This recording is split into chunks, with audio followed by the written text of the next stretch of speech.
Bonjour les amis. Alors oui, désolé, pas de petite intro aujourd'hui. Il faut que ça vienne, vous voyez, il faut que j'ai des idées, que ça clash tout de suite. C'est-à-dire que moi, je fais les intros en 10 minutes. Bon, là, j'avais pas trop d'idées. Mais rassurez-vous, il y en aura beaucoup d'autres dans l'avenir qui colleront à l'actualité du jeu. Alors, on va parler de beaucoup de choses aujourd'hui. On va parler de Nvidia, on va parler de AMD, on va parler de Intel, on va parler surtout de Microsoft et de Xbox, bien entendu. Et je vais revenir sur différents sujets que j'avais évoqués dans ma précédente vidéo et sur d'autres sujets, vous verrez lesquels. A tout de suite.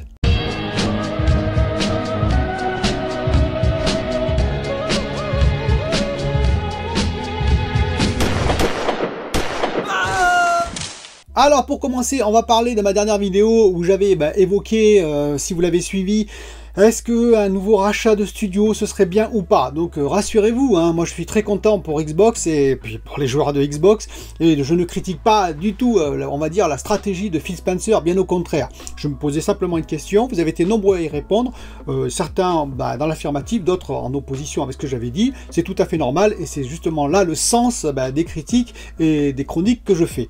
Donc j'en suis heureux et je note effectivement que pas mal de monde m'ont dit mais non, mais Sony, que je sache, dans la période on va dire 2013, on peut dire 2020, ils ont fait l'inverse. Oui, c'est tout à fait vrai, je le reconnais. Bon, à l'époque, je n'avais pas de chaîne YouTube, notez-le, mais voilà, donc je prends note, et de toute façon, on verra où tout cela nous mène.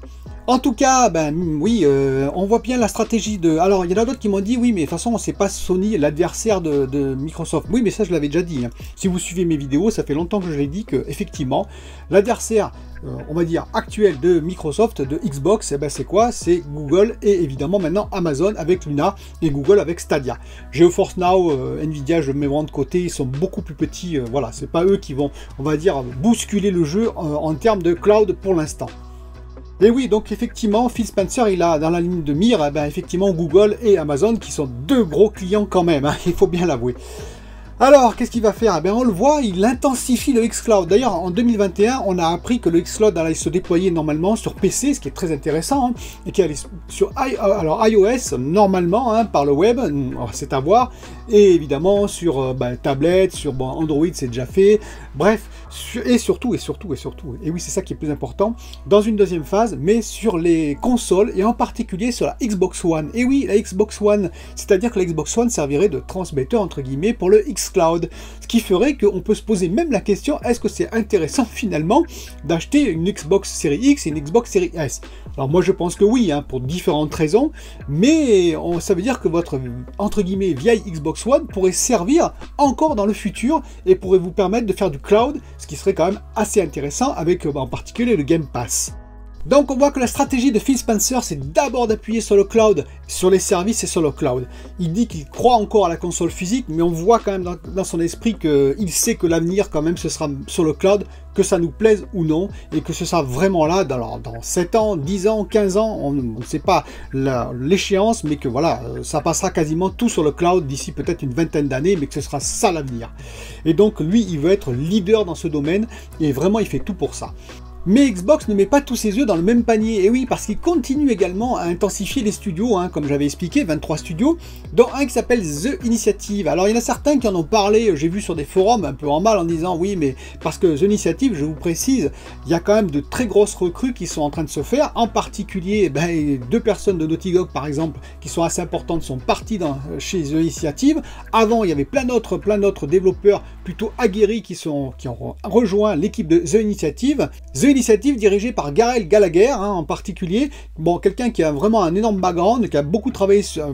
d'ailleurs, il a commencé chez Sony, d'ailleurs, entre parenthèses, il a véhiculé, on va dire, il a traîné ses guêtres un peu partout, et il a travaillé beaucoup sur Tomb Raider en particulier, mais sur d'autres jeux également. Il a travaillé par exemple sur Destiny 2, Destiny 2 qui a l'air d'être très intéressant comme jeu, je le note au passage. Et donc voilà, en 2018, ils ont fondé ce studio avec lui à sa tête, et depuis, ils recrutent. Alors j'ai vu des commentaires qui disaient, oui, mais ils n'ont rien sorti, parce que ce qu'ils veulent faire, c'est un gros triple A. Alors, deux choses importantes, d'ailleurs, dans The Initiative, avant de continuer. The Initiative a été fondée où? À Santa Monica. Eh oui, à Santa Monica, c'est-à-dire à Los Angeles, grosso modo. Je vous en ai parlé également des 96 studios qui avaient la Silicon Valley, on va dire, du jeu vidéo à Los Angeles et autour. Eh bien, oui. La firme de l'État de Washington, donc Microsoft, a décidé de s'implanter au cœur même de là où ils pouvaient recruter un maximum de talents. Vous voyez la logique. Et donc voilà, donc The Initiative est au cœur donc, de Los Angeles, et ils ont pour but de créer vraiment un triple, voire un quadruple A, un très très gros jeu. Ils ont donc mis les moyens pour ça, apparemment, hein, mais certains ont critiqué en disant oui, bon, ils n'ont encore rien sorti, qu'est-ce qu'ils vont faire, etc. Bon, attendez, le studio a été créé en 2018. Je veux dire, vous avez vu Naughty Dog, les jeux, c'est entre 6 et 7 ans, Cyberpunk, 7 ans, etc., etc. Quand vous créez un triple A, généralement, ça prend au minimum, allez, 3-4 ans, mais c'est vraiment, c'est plutôt ça, on va dire, le mode de fonctionnement Ubisoft, mais généralement, c'est plutôt 5, 6, 7 ans. Alors, on n'a qu'à voir GTA 6, on l'attend toujours. Et donc, oui, The Initiative vont pas sortir un jeu demain, ça me paraît logique, d'autant plus que quand on fonde un studio, il faut recruter, il faut se mettre en route, il faut définir le projet, et ensuite on est parti pour quelques années de programmation. Donc moi j'ai pas de problème là-dessus, je pense qu'ils sortiront un projet dans 4-5 ans minimum, voilà, et encore ce sera 4-5 ans, ce sera bien. Mais c'est toujours intéressant de voir ce qu'ils vont pouvoir nous pondre, entre guillemets, puisque c'est une équipe, je vous répète, qui est très aguerrie, c'est des personnes voilà, qui ont beaucoup baroudé dans le jeu vidéo, et donc potentiellement ça peut être intéressant. Et donc clairement on voit que la stratégie de Phil Spencer, c'est vraiment de créer des gros jeux, hein, oui, des gros jeux, des triple A, hein, et elle se continue cette stratégie, puisque il a racheté, vous savez, comme vous savez, bon, ZeniMax, Bethesda, ID Software et j'en passe, et qu'il a clairement dit, enfin clairement, sous-entendu, mais on le sent bien, que non, ce serait plutôt des exclus Xbox PC, et non, ça n'irait pas sur les autres consoles. C'est-à-dire que le futur Elder Scrolls 6, mais Starfield aussi, par exemple, qui peut sortir un peu plus tôt, et puis bien entendu les nouveaux Doom et j'en passe, ne sortiront plus sur PlayStation, sur PS5. Et pas plus sur Switch, entre parenthèses, c'est-à-dire qu'il a dit que si Nintendo voulait que les jeux continuent à être développés, entre guillemets, sur Switch, sur leur console à eux, hein, eh bien il fallait qu'ils rentrent dans le Game Pass, et voilà, qu'ils intègrent l'univers et on va dire tout ce qui est service de Microsoft. Vous voyez clairement la stratégie, c'est-à-dire grosso modo, Nintendo, tu veux les jeux, eh ben tu dois faire le nécessaire. Alors, j'avais émis les deux hypothèses, je tiens à le préciser dans une autre vidéo, où je disais que ça pouvait être des exclus temporaires, Microsoft pouvait choisir ça, exclus temporaires, et ensuite, contre des royalties, bien entendu, offrir aux autres consoles la possibilité d'avoir les jeux. Non, ils ont choisi clairement la fermeté. Apparemment, Phil Spencer, il a dit, nous réussirons grâce à ça, c'est-à-dire finalement en imposant des exclus totales, de façon à ce que les gens viennent sur le Game Pass en particulier. Parce que je vous rappelle que ce qui l'intéresse, Phil Spencer, c'est d'avoir le plus de monde possible sur le Game Pass pour pouvoir financer, oui, tous les studios, et puis pour avoir un retour sur investissement. On l'a vu, hein, donc il y avait 15 millions de joueurs déjà il n'y a pas si longtemps que ça, et je pense qu'avec les achats Xbox Series X, Xbox Series S qui vont venir, plus peut-être le cloud et j'en passe, eh bien oui, même le cloud par exemple sur Xbox One l'année prochaine si ça arrive, eh bien oui, le Game Pass va encore prendre beaucoup d'abonnés, j'en suis à peu près persuadé. Et maintenant nous allons parler et à la fois de Nvidia, et à la fois de AMD, et un peu d'Intel. Alors pourquoi? Parce que j'ai en particulier un abonné, et il a tout à fait le droit, et qui m'a dit oui, non mais bon, tu critiques un peu Nvidia, voilà, parce qu'il n'y a plus de RTX 3080, comme vous le savez, que les prix ont flambé, 3090 c'est pareil, mais c'est pas de leur faute. C'est ce que m'a dit l'abonné. Moi je dis, désolé, mais je suis pas tout à fait d'accord avec ça. Quand vous êtes une grande firme comme Nvidia, parce que Nvidia c'est quand même pas la petite société du coin, hein, elle a une certaine expérience, en particulier sur la sortie des nouvelles cartes vidéo, des nouveaux GPU, hein, j'en passe, eh bien, quand vous annoncez par exemple dans une belle conférence que la RTX 3080 qui sera l'équivalent, je vous rappelle, de 2 RTX 2080 en termes de puissance, hein, que vous annoncez qu'elle est à 720 €, alors que normalement une RTX 2080 à l'époque en tout cas c'était plus de 800 €, donc ça faisait plus de 1600 €. La même chose pour 720 €, je vous parle même pas de la RTX 3070. Forcément ça va être l'engouement, forcément vous savez que ça va déborder, forcément vous savez que ça va s'arracher.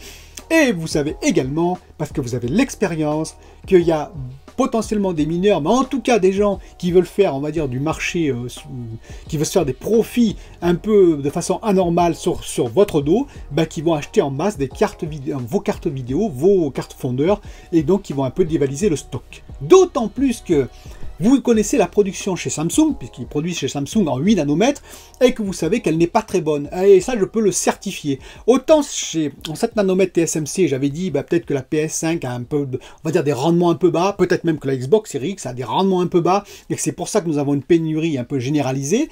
autant chez Samsung, je peux presque l'affirmer. Et pourquoi? Parce que c'est plus qu'un bruit. Visiblement, Nvidia voudrait maintenant aller à TSMC faire ses puces en 7 nanomètres. S'ils font ça, c'est qu'ils ont quand même des problèmes en 8 nanomètres chez Samsung. Et d'ailleurs, chez Samsung, il y en a plusieurs qui ont quitté Samsung pour aller chez TSMC en 7 nanomètres, ce qui prouve bien, pour l'instant, la difficulté de Samsung en 8 nanomètres à sortir des puces, à sortir un bon rendement. Et c'est pas très cool pour Nvidia parce que je vous explique, il y a déjà des revendeurs, un revendeur danois qui a annoncé, qui a avoué que sur ses commandes qu'on lui avait certifiées, il ne recevait que 10% des cartes, c'est-à-dire qu'il n'aurait que 10% de ce qu'il avait commandé au départ et on lui avait dit OK. Donc surtout, je sais plus combien, 300 cartes, il va en recevoir que 20 ou 40, je sais plus exactement.